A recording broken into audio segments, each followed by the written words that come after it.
नमस्ते एंड अस्सलाम वालेकुम ऑल ऑफ यू।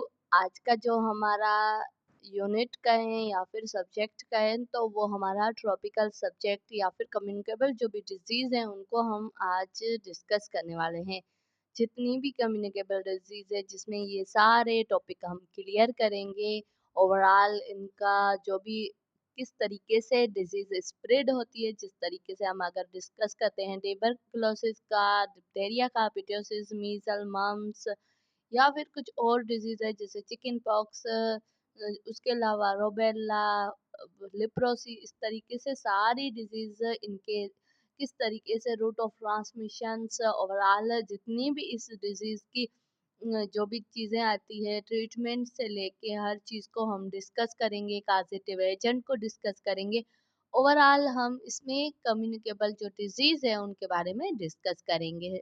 ठीक है, तो सबसे पहले हम स्टार्ट करते हैं यहाँ पे हम डिस्कस करेंगे ट्यूबरकुलोसिस को। ट्यूबरकुलोसिस, ठीक है, इसका कॉजेटिव एजेंट क्या है? ट्यूबरकुलोसिस एक इन्फेक्शियस डिजीज़ है, ठीक है। तो उसका कॉजेटिव जो एजेंट है वो है माइकोबैक्टीरियम। ट्यूबरकुलोसिस ट्रांसमिट होता है एयरबॉर्न के थ्रू, मीन्स के इसके जो ड्रॉपलेट्स होते हैं, इसके जो इन्फेक्शियस के जो बैक्टीरिया होते हैं वो एयर के थ्रू एक पेशेंट से दूसरे बंदे में चले जाते हैं, ठीक है, एज अ ड्रॉपलेट के थ्रू, ठीक है। अगर वो स्नीजिंग करा है, कफ करा है तो उसके थ्रू वो किसी और को वो डिजीज ट्रांसमिट कर देता है।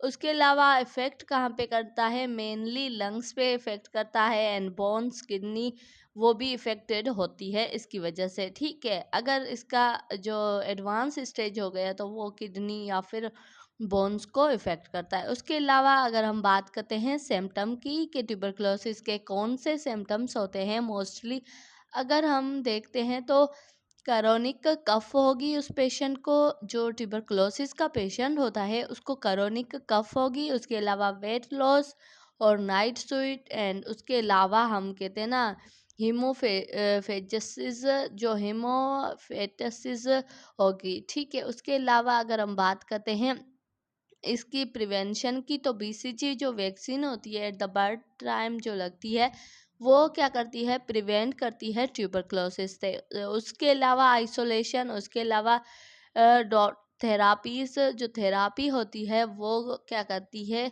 वो बहुत ही इम्पोर्टेंट होती है जो ट्यूबरकुलोसिस का पेशेंट है उसके लिए, ठीक है। तो ओवरऑल ये सारी चीज़ें होती हैं।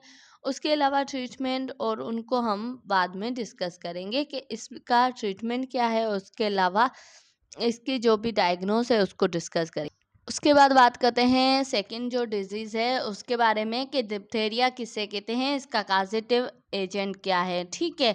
तो डिप्थीरिया एक डिजीज़, इन्फेक्शियस डिजीज़ होती है जो काज करता है डिप्थेरी, जो कोरोनरी कोरोनी बैक्टीरियम डिप्थेरिया जो काज करवाता है डिप्थेरिया को। ट्रांसमिट ड्रॉपलेट इन्फेक्शियस, वो एयरबोर्न ड्रॉपलेट के थ्रू ट्रांसमिट हुआ हुआ था, ठीक है। ये भी क्या है? ड्रॉपलेट के थ्रू ट्रांसमिट होता है एक पेशेंट से दूसरे पेशेंट में। उसके अलावा की सिम्टम्स हम देखते हैं, ग्रे जो प्रेडोक्स मेम्ब्रेन होती है थायराइड की वहाँ पे इफेक्ट होता है, ठीक है। और कॉम्प्लिकेशन में यही आता है कि एयरवे ऑब्स्ट्रक्शंस एंड मायोकार्डियोसिस और एयरवे ऑब्स्ट्रक्शन मोस्टली हम देखते हैं। उसके अलावा प्रिवेंशन में डीपीटी वैक्सीन मोस्ट इम्पोर्टेंट होती है डिप्थीरिया को ट्रीट करने के लिए। तो ये ओवरऑल हमने डिप्थीरिया के बारे में पढ़ा, की पॉइंट्स जो इम्पोर्टेंट होती है एग्जाम के हवाले से कि है ना। आप अगर बात करते हैं ना कि सिम्टम क्या होते हैं एक इंडिविजुअल, अगर हम डिजीज़ के लेते हैं तो डिप्थीरिया में क्या है कि ना थायराइड इफेक्टेड होता है, वहाँ का ग्रे मटेरियल इफेक्टेड होता है। उसके अलावा डीपीटी, जो डीपीटी वैक्सीन है वो पेशेंट के लिए हम यूज़ करते हैं। उसके अलावा अगर हम बात करते हैं कॉम्प्लिकेशन में यही आता है कि एयरवे ऑब्स्ट्रक्शन हो जाती है, मायोकार्डियोसिस हो जाता है। उसके अलावा ट्रांसमिशन की बात करते हैं ड्रॉपलेट इन्फेक्शन या फिर उसके अलावा जो काजेटिव एजेंट है वो कोरोनरी बैक्टीरियम डिप्थेरी है जो काज करवाता है, ठीक है। यह ओवरऑल डिप्थेरिया के बारे में हमने डिस्कस किया।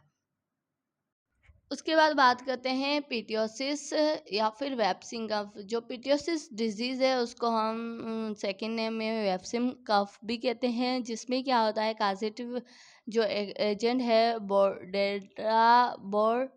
बोर्डेटेला पिटियोसिस जो क्या करवाता है वो काज करवाता है पिटियोसिस डिजीज़ को। इसमें मोस्टली सीवियर कफ होती है, स्प्लिट एंड कफ की वजह से क्या है कि पेशेंट्स बिल्यूश बन जाता है, क्योंकि ऑक्सीजन की कमी होने की वजह से। उसके अलावा क्या होती है वेप्सिंग साउंड होता है, जो हम कहते हैं ना सिटी की तरह साउंड हो जाता है उसकी कफ में। उसके अलावा अगर हम बात करते हैं जो डेंजरस होता है इन द इन्फेंट में ये मोस्टली होता है और बहुत डेंजर होता है। इसकी वजह से क्या है कि कभी कभी बच्चों की डेथ भी हो जाती है, क्योंकि कफ इतनी सीवियर होती है कि रुकती भी नहीं है। उसकी वजह से डिफ़िकल्टी होती है जो ऑक्सीजन लेने में, तो उसकी वजह से क्या है डेथ भी हो सकती है। तो बहुत डेंजरस होता है इन्फेंट में। उसके अलावा प्रिवेंशन में हम बात करते हैं, यहाँ पे भी डीपीटी हम देते हैं, क्योंकि डिप्थेरिया डिजीज़ के लिए और पिटियोसिस यहाँ पे पिटियोसिस डिजीज़ के और टेटनस ये एक आ जाता है हमारा इम्यूनाइजेशन शेड्यूल में, जो डीपीटी हम मोस्टली यूज़ करते हैं पेशेंट में, ताकि उस पेशेंट को हम ट्रीट कर सकें। उसके बाद हमारे पास 4 नंबर डिजीज़ है मीज़ल्स। मीज़ल्स क्या है? मीज़ल एक वायरल डिजीज़ है। वो हमने पढ़ा था कि डिप्थेरिया और ट्यूबरकुलोसिस बैक्टीरियल डिजीज़ थी। यहाँ पे अगर और उसके अलावा अगर हम बात करते हैं वेप्सिंग कफ की, वो भी एक बैक्टीरियल डिजीज़ थी। यहाँ पे हम बात कर रहे हैं, यहाँ पे किसकी बात कर रहे हैं कि है ना अगर हम बात करते हैं ना कि मीज़ल्स क्या है, तो मीज़ल्स एक वायरल डिजीज़ है। पेराक्सो वायरस काज करवाता है। इसके मोस्टली सिम्टम्स देखते हैं कि फीवर होना, कफ होना, कंजक्टिव एंड कोपेक्ल स्पॉट बनता है। उसके अलावा rashes spread for the face downward और रैशेस होना। और उसके अलावा प्रिवेंशन एमएमआर वैक्सीन इसके लिए प्रिवेंशन होती है। मीन्स कि ओवरऑल मीजल्स में क्या होता है, मीजल्स में ओवरऑल जो इन्फेक्टेड होता है कि पूरे बॉडी पे स्पॉट बन जाते हैं रेड। और उसके अलावा क्या है कि ये एक हम बात करते हैं ना, ये इन्फेक्शियस डिजीज़ है, वायरल काज करवाता है। इसमें क्या होता है कि उसकी वजह से कफ होना, फीवर होना, ये मोस्ट कंजक्टिव तो उसकी कंडीशन बन जाती है। उसके अलावा अगर इसको ट्रीट ना किया जाए तो और ज़्यादा कॉम्प्लिकेशन बन जाती है। और उसके लिए हम प्रिवेंशन के लिए हम क्या करते हैं, एमएमआर जो वैक्सीन है मीज़ल्स, मम्स और रुबेला की, वो वैक्सीन लगाते हैं। ये भी हमारे इम्यूनाइजेशन शेड्यूल में आती है। उसके बाद बात करते हैं हमारी डिजीज़ 5 को, जिसमें हम बात करेंगे मम्स। जो मीज़ल्स है इस अगर ये सीवियर हो जाता है तो उसको हम मम्स कहते हैं। मम्स भी क्या है कि जो पेराऑक्सिल वायरस है वही काज करवाता है। पेरामायोक्साइल वायरस काज करवाता है। इफ़ेक्ट करता है पैरोइड जो ग्लैंड होता है, जिसमें एक हम कहते हैं ना जिससे सिलाइवा होता है, सिलाइवा जहाँ से आता है पैरोइड ग्लैंड से, वो इन्फेक्टेड हो जाता है। उसकी वजह से क्या है स्वाइलिंग्स में स्वाइलोकरण में बहुत ही डिफ़िकल्टी होती है। उसके अलावा कॉम्प्लिकेशन ओटिटस मीडिया एंड उसकी वजह से क्या है कि मम्स की वजह से ओटिटस मीडिया भी हो सकता है, कान का इन्फेक्शन। उसके अलावा मेनिंजाइटिस जो ब्रेन की मेनिंजिक लेयर है वहाँ पे भी इन्फेक्शियस हो सकता है। उसके अलावा प्रिवेंशन में यही है कि मीज़ल, मम्स और ये उसके अलावा जो सीवियर कंडीशन में क्या है, अगर कुछ भी चीज़ें स्वैलो नहीं कर पाएगा जो मम्स का पेशेंट होगा, क्योंकि उसको डिफ़िकल्टी होगी स्वेलिंग में। उसके अलावा उसके जो ग्लैंड है वो सही से काम नहीं कर रहे होंगे, जिसकी वजह से वो सलाइवा प्रोड्यूस नहीं कर पाएँगे। ओवरऑल ये सारे इफ़ेक्ट होते हैं। इसके साथ हम एमसीक्यूज़ को देखते हैं, तो ट्यूबरकुलोसिस बैक्टीरिया काज़ करवाता है, ठीक है। उसके अलावा और टीबी मेनली इफ़ेक्ट लंग्स पे करती है, ठीक है। उसके बाद हम बात करते हैं TB spread through droplet infectious के थ्रू क्या होती है, ट्रांसमिट होती है। उसके अलावा बीसीजी वैक्सीन है वो टीबी के लिए हम यूज़ करते हैं। डिप्थेरिया इस काज बैक्टीरिया, डिप्थेरिया को भी काज कौन करता है, बैक्टीरिया। उसके अलावा डिप्थेरिया इफेक्ट मेनली थायराइड पे डिप्थेरिया इफेक्ट करता है, थायराइड की ग्रे जो मेम्ब्रेन होती है उस पे। उसके अलावा characteristics features of the diphtheria, diphtheria में मोस्टली कौन से करेक्टरिस्टिक्स या फिर फीचर्स होते हैं, तो उसमें हम देखते हैं ग्रे मेम्ब्रेन इफेक्टेड होती है। उसके अलावा पीटियोसिस इज आल्सो नोन एज वैप्सिंग कफ। और उसके अलावा अगर हम बात करते हैं क्वेश्चन नंबर 9 में, जिसमें हम बात करेंगे pertussis is most danger in infant and measles cause virus. Measle कौन काज करवाता है? वायरस काज करवाता है। उसके अलावा puptic spots seen in measles and mumps effect in parotid glands, ठीक है। उसके अलावा MMR vaccine for the measle mumps and rubella, ठीक है। उसके अलावा ट्रांसमिशन की बात करते हैं, ट्रांसमिशन ऑफ द मीजल्स, तो मीजल्स एयर ड्रॉपलेट के थ्रू ट्रांसमिट होता है। उसके अलावा अगर हम बात करते हैं टीबी ट्रीटमेंट प्रोग्राम, तो उस वो ईपीआई में आ जाता है। इम्यूनाइजेशन एक्सपेंडेड इम्यूनाइजेशन जो प्रोग्राम होता है, एक्सपेंडेड प्रोग्राम ऑफ इम्यूनाइजेशन, उसमें आ जाता है ओवरऑल। तो यहाँ पे हमारे 15 एमसीक्यूज थे जो इस यूनिट के हवाले से वो हमने कंप्लीट किए। तो ओवरऑल डिप्थेरिया वैक्सीन्स जो होती है वो पार्ट डीपीटी में आ जाता है, पिटियोसिस भी डीपीटी में आ जाता है। करोनिक अगर टीबी इज करोनिक तो ट्रू है, उसके लिए क्या, ठीक है। और measles and rashes start for falls and complication otitis media है। और टीबी इन्फेक्शियस एंड उसके अलावा TB organs acid fast bacillus.